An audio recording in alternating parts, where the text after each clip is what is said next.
চিংড়ি দিয়ে কচু শাক রান্না, এই দুইটা মিলে এত মজার একটা খাবার হয়, না খেলে বিশ্বাস করবেন না। আজকে খুব অসাধারণ উপকরণ দিয়ে চিংড়ি শুটকি আর কচু শাক রান্না করছি। প্রথমে কচু শাকটা ভালো করে ধুয়ে তারপর এক সাইডে রাখতে হবে। এটা আমি সিদ্ধ বসিয়ে দিব। আমি আগে থেকে মসুরির ডালটা আমি পানিতে ভিজিয়ে রেখেছিলাম প্রায় 1 থেকে 1.5 ঘন্টার মতো। তারপর কচু শাকটা পাতিলে সিদ্ধ করব, সে পাতিলে দিয়ে মসুর ডালগুলো ভালো করে ধুয়ে মসুরি ডালগুলো দিয়ে দিয়েছি, বেশি করে রসুন দিয়ে দিয়েছি, আপনারা দেখতেই পাচ্ছেন। হলুদের গুঁড়া, লবণ এগুলো দিয়ে আমি বসিয়ে দিয়েছি শাকটা।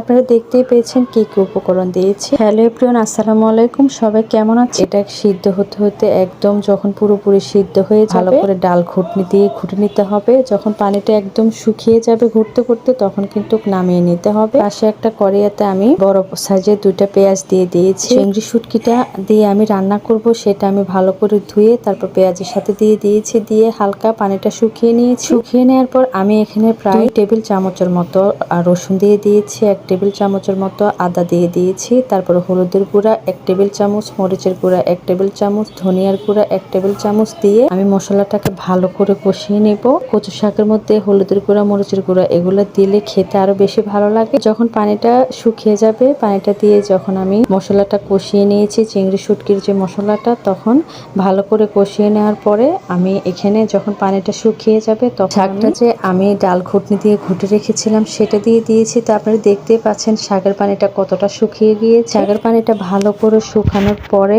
আমি এখানে 4-5টা মরিচ, শুকনো মরিচ যেটা সেটা আমি আগে থেকে ভেজে রেখেছিলাম, সেটা আমি ভালো করে লবণ দিয়ে মেখে গুঁড়া গুঁড়া করে তারপর আমি শাকের সাথে দিয়ে দিয়েছি। সাথে দিয়ে দিয়েছি আমি এখানে পাঁচফোড়ন। আসলে এইসব জাতীয় জিনিসের মধ্যে পাঁচফোড়ন না দিলে খেতে একদম ভালো লাগবে। আপনি এই কচু শাকটা নামানোর আগে যদি পাঁচফোড়ন আর শুকনো মরিচ এভাবে লবণ দিয়ে ডলে যদি দিয়ে তারপরে নামিয়ে নেন, এই শাকটা খেতে এত বেশি ভালো লাগে। শুকনো মরিচের একটা ফ্লেভার করে, তারপরে পাঁচফোড়নের একটা ফ্লেভার করে। আমি সবসময় কচু শাকটা এভাবেই রান্না করি। আমার বাচ্চারা আগে শাকটা খেত না, তো যখন প্রথম ওরা খাওয়া শিখেছে, যখনই আমি শাকটা রান্না করে ওরা এটা ছাড়া ওটা দিয়েই খায় না। এখানে আমি রান্না করার পর এখানে খেতে বসে খেতে এত বেশি মজার হয়েছে, আলহামদুলিল্লাহ। আপনারা একবার হলো এই চিংড়ি শুটকি দিয়ে এই রান্নাটা করে দেখবেন, দেখবেন আপনাদের কাছে অনেক বেশি ভালো লাগবে। চিংড়ি শুটকি দিয়ে কচু শাক রান্নাটা এত মজার হয়, আমি যদি আগে জানতাম তাহলে সবসময় আমি চিংড়ি শুটকি দিয়ে রান্না করতাম। সবসময় আসলে ইলিশের মাথা দিয়ে রান্না করেছি, কখনোই বুঝতে পারিনি যে চিংড়ি শুটকি দিয়ে কচু শাক রান্না